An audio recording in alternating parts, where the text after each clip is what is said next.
తెలంగాణ రాష్ట్రంలో ఒక మూర్ఖత్వ పాలన, ఒక కుటుంబ పాలన, ఒక అవినీతి పాలనను అంతమొందించినటువంటి తెలంగాణ రాష్ట్ర ప్రజలకు హృదయపూర్వక కృతజ్ఞతలు, అభినందనలు. భారతీయ జనతా పార్టీ కూడా గతం నుంచి కూడా ఈ ప్రభుత్వానికి వ్యతిరేకంగా పోరాటం చేస్తున్న విషయం తెలంగాణ సమాజానికి తెలుసు. భారతీయ జనతా పార్టీ చేసినటువంటి పోరాటాన్ని గుర్తించినటువంటి తెలంగాణ రాష్ట్ర ప్రజలు దుబ్బాక ఎన్నికల్లో గాని, జీహెచ్ఎంసీ ఎన్నికల్లో గాని, హుజరాబాద్ ఎన్నికల్లో గాని, మునుగోలులో ఓడిపోయినప్పుడు కూడా తక్కువ మెజార్టీతో ఓడిపోవడం, టీచర్స్ ఎమ్మెల్సీ ఎన్నికలు గాని, వరంగల్ కార్పొరేషన్లో గాని, ఈ ఎన్నికల ఫలితాలను చూస్తే బీఆర్ఎస్ పార్టీకి వ్యతిరేకంగా ఈ తెలంగాణ రాష్ట్రంలో బీఆర్ఎస్ పార్టీ యొక్క ప్రజా వ్యతిరేక విధానాలకు ఇబ్బంది పడుతున్నటువంటి, గోసపడుతున్నటువంటి ప్రజల్లో కూడా చైతన్యం కలిగించి ఈ వాతావరణాన్ని కల్పించింది Bharatiya Janata party. లాభపడ్డది Congress party. Bharatiya Janata party ఉండాల్సిన స్థానంలో కాంగ్రెస్ పార్టీ ఉన్నది. కానీ చివరికి మన లక్ష్యం వల్ల ఈ మూర్ఖత్వ పాలన, కుటుంబ పాలన అంతమొందించడం, ప్రజలను రాసి రంపాన పెట్టి భారతీయ జనతా పార్టీ కార్యకర్తలను నాతో పాటు భారతీయ జనతా పార్టీ కార్యకర్తలను అరెస్టులు చేయడం, ఇళ్లకెళ్లి భార్య పిల్లలు, పసి పిల్లలు చూస్తుంటే గుంజుకపోవడం, కేసీఆర్ కుటుంబం పోతుందంటే హౌస్ అరెస్ట్ చేయడం, నాన్ అవైలబుల్ కేసులు పెట్టడం, రౌడీ షీట్లు ఓపెన్ చేయడం, కమన్న షీట్లు ఓపెన్ చేయడం, రాళ్లతో దాడులు చేయడం, ఇవన్నీ చూసినాకనే దాంతోపాటు ప్రజాస్వామ్యాన్ని కూనియడం, ప్రజాస్వామ్యాన్ని అపహాసం చేసి కనీసం ప్రజల బాగోగులు పట్టించుకోకుండా ఉన్న పరిస్థితిలో భారతీయ జనతా పార్టీ యుద్ధాన్ని ప్రారంభించింది. ఆ యుద్ధాన్ని ప్రజలు స్వాగతించారు, మాకు మద్దతు తెలిపారు. ఇది వాస్తవం. గతంలో జరిగిన ఫలితాలను మనం బేరీ చేసుకోవచ్చు. దురదృష్టవశాత్తు ప్రజలు మమ్మల్ని ఆదరించలే. సరే, ఏది ఏమైనప్పుడు కూడా ఆ మూర్ఖత్వ ప్రభుత్వం పేరుకు మేమైతే హ్యాపీ, చాలా సంతోషంగా ఉంది నాకైతే. అబ్బాబ్బాబ్బా, ఇలా కేసీఆర్ కొడుకుని చూస్తుంటే చూడండి ఒకసారి. అంతకుముందు విలేకరుల సమావేశం చూడండి, ఈ రోజు నిర్వహించిన విలేకరుల సమావేశం చూడండి. అంతకుముందు విలేకరుల సమావేశం అంటే ఫట్ ఫీట్ ఫట్ అంటుండే, ఇవాళ నవ్వుకుంటా ఎంత నటిస్తుండే, రెస్పెక్ట్ ఇస్తుండే ఇవాళ విలేకరులకు. బిల్లా ఆఫీసర్ నవ్వుకుంటే పీక్ టీవీ. దాంతోపాటు కరీంనగర్ లో గతంలో మొదటిసారి 53,000 ఓట్లు వచ్చినాయి, రెండవసారి 64,000 ఓట్లు వచ్చినాయి, మూడోసారి 89,000 ఓట్లు వచ్చినాయి. నా మెజార్టీ పెరుగుతూ వస్తున్నది. దురదృష్టవశాత్తు కరీంనగర్ లో ముస్లింస్ అంతా ఒకటే. ఆ ఏమైపోవడం సిగ్గుండాలి, లజ్జ ఉండాలి. చిచి బతికేందో అర్థం కాదు. మీ వక్ఫ్ బోర్డు కబ్జా చేసిన వాళ్ళకు మీ తుర్కోలు ఇల్లు కూలగొట్టడం కూడా మీరు సపోర్ట్ చేస్తే అంటే మీ లక్ష్యమైంది, ఇక్కడ ముస్లింల లక్ష్యమైంది. నియత్ లేకుండా, నిజాయితీ లేకుండా, ఏమి పట్టించుకోకుండా దేశమంతా మీ మతస్థులు, మత పెద్దలు తీసుకున్న నిర్ణయాన్ని ధిక్కరించి బండి సంజయ్ ఓడగొట్టడం మీ లక్ష్యం. ఓడగొట్టారు మీరందరూ ఒకటే, ఓడగొట్టారు అందరూ కలిసి. మీ నియత ఏందో ఆలోచించాలి. వక్ఫ్ ల్యాండ్ కబ్జా చేసి తుర్కోల ఇల్లు ఊరట్లో కూడా మీరు ఓట్లు ఇచ్చినట్టే అంటే బండి సంజయ్ మీద ఎంత కక్ష కట్టి ఉన్నది ఇవాళ మీరందరూ కూడా.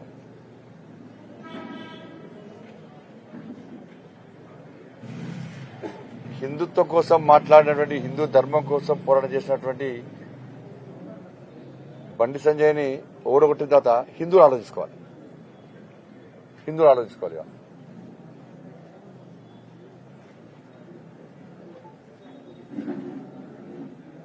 దారుసాలం పోయి బండి సంజయ్ టికెట్ చెప్పడం, దారుసాలం పోయి తెల్లటో పెట్టుకుని పచ్చ జెండాని కాళ్ళు మొక్కి ఎంఐఎం పార్టీ ఆశీర్వాదంతో ఇవాళ కరీంనగర్ లో ఒక వర్గమంతా ఒక్కటై బండి సంజయ్ని ఓడగొట్టినటువంటి విషయాన్ని చూసిన తర్వాత హిందూ సమాజం ఏం ఆలోచించుకుంటుందో ఆలోచించుకోండి మీరు, మీకు వదిలేస్తాను. ఇక ఒక్కసారి ఒకటే ఓడగొట్టారు, రెండోసారి ఒకటే ఓడగొట్టారు, ఇలా మూడోసారి కూడా ఒక్కటే ఓడగొట్టారంటే హిందూ సమాజం యొక్క పరిస్థితి తెలంగాణ ఈ కరీంనగర్లో ఆలోచించుకోవాలి. ఒకటి వాళ్ళకే వదిలేస్తాం, మీ ఇష్టం. అది కౌంటింగ్ ప్రాసెస్ ఎంత నంబరు 143 and 289. 43 booth, 289 booth. అసలు ఇవి కౌంట్ వేయాలి. నేను పోయి రిటర్న్ గా కంప్లైంట్ ఇచ్చేవారు కూడా కౌంట్ చేయాలి. అవి వాళ్ళ పోస్టల్ బ్యాలెట్ ఎప్పుడు వేయాలి? అయితే స్టార్టింగ్ అని వేయాలి, ఎవడ లాస్ట్ గానే వేయాలి. మధ్యలో ఎట్లా వేస్తారు? ఇవన్నీ చూసిన తర్వాత రికౌంటింగ్ అడిగిన, రికౌంటింగ్ లేదు. ఈ గెలిపే కాదు. ఇలా బండి సంజయ్కి గెలుపు ఓటములు కొత్త కాదు. గెలుపు ఓటముల మీద ఆధారపడి బండి సంజయ్ పనిచేయడు.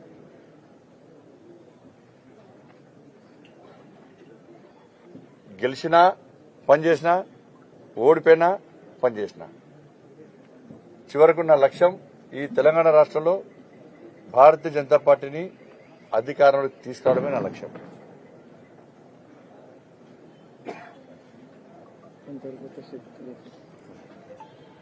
ఇవాళ ఇంత పెద్ద మెజార్టీ సాధించినటువంటి కాంగ్రెస్ పార్టీ రేవంత్ రెడ్డి గారికి, పిసిసి అధ్యక్షుడు రేవంత్ రెడ్డి గారికి హృదయపూర్వక అభినందనలు. తప్పకుండా రేవంత్ రెడ్డి లాంటి వ్యక్తి ఫైటర్, దాన్ని ఏమనం అనలేదు. ఇలా కేసీఆర్ కు టార్గెట్ నేను రేవంత్ రెడ్డి ఇద్దరమే టార్గెట్. నన్ను ఎట్లా ఇబ్బంది పెట్టిండో తెలుసు, రేవంత్ రెడ్డి గారిని ఎట్లా ఇబ్బంది పెట్టిండో తెలుసు. కానీ రేవంత్ రెడ్డి గారు గ్రౌండ్ నుంచి వచ్చేటువంటి ఫైటర్, అనుమానం దానిలో. కానీ కాంగ్రెస్ పార్టీ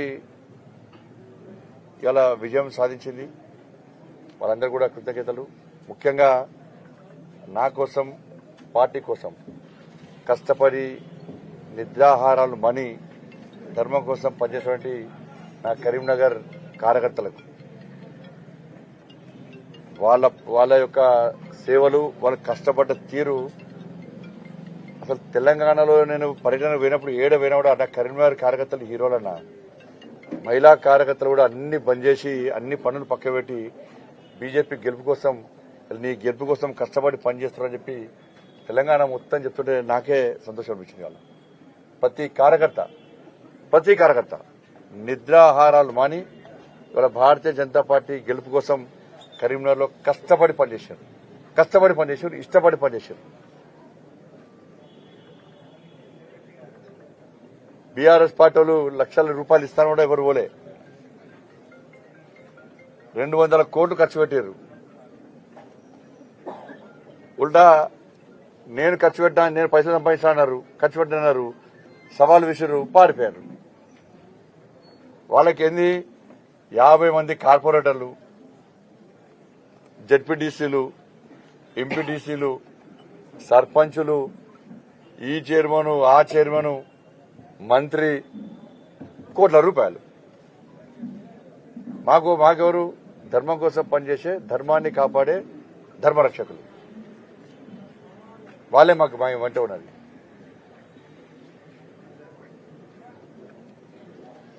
మీ ఓటమికి మీ పార్టీకి చెందిన కొంతమంది కుట్రలు కొన్నారనే చర్చ కార్యకర్తల్లో బలంగా లేదు.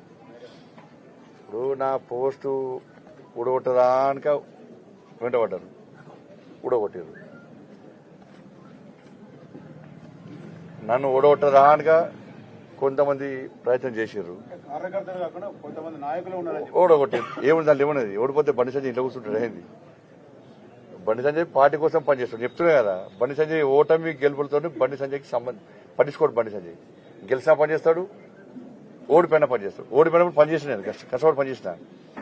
గెలిచినాక కూడా రాష్ట్ర అధ్యక్షుడిగా కూడా కష్టపడి పనిచేసిన. ఇలా ప్రభుత్వ ఇలా కాంగ్రెస్ పార్టీ అని బీఆర్ఎస్ పార్టీ తెలంగాణ రాష్ట్రంలో భారతీయ జనతా పార్టీ శక్తివంతంగా ఉన్నప్పుడు భారతీయ జనతా పార్టీని నిర్వీర్యం చేయడానికి కేసీఆర్ కాంగ్రెస్ పార్టీ కలిసి కుట్ర చేసి బీఆర్ఎస్ బీజేపీ ఒకటే అని చెప్పి కాంగ్రెస్ బీఆర్ఎస్ కలిసి చేసినాయి. రాష్ట్ర ముఖ్యమంత్రి కుట్ర ఇది. బీజేపీని తగ్గించాలి. కాంగ్రెస్ పార్టీ వస్తే రేపు పైసలు కొనుక్కోవచ్చు. కాంగ్రెస్ పార్టీ వచ్చినాయి కదా, కానీ బీఆర్ఎస్ పార్టీ రావద్దనుకున్నాడు, బీజేపీ రావద్దనుకున్నాడు. కానీ లాస్ట్కి ఏమైంది? ప్రభుత్వ వ్యతిరేక ఓటు చిల్లకుండా ఇలా కాంగ్రెస్ పార్టీ ఓటు. ఇక రకరకాల కారణాలు ఉంటాయి దానికి. చర్చ జరుగుతూ ఉంటుంది. అది రకరకాల కారణాలు ఉంటాయి. ఇవాళ మళ్ళీ చెప్తున్నా, ఈ వ్యతిరేకత ప్రభుత్వం బీఆర్ఎస్ పార్టీ ప్రభుత్వం యొక్క ప్రజాస్వామ్య అపాసన చేసింది. పేదలు రాష్ట్ర రంపాన పెట్టిన సందర్భంలో, ప్రజలు ఇబ్బంది పడుతున్న సందర్భంలో నేను పాదయాత్ర చేసిన.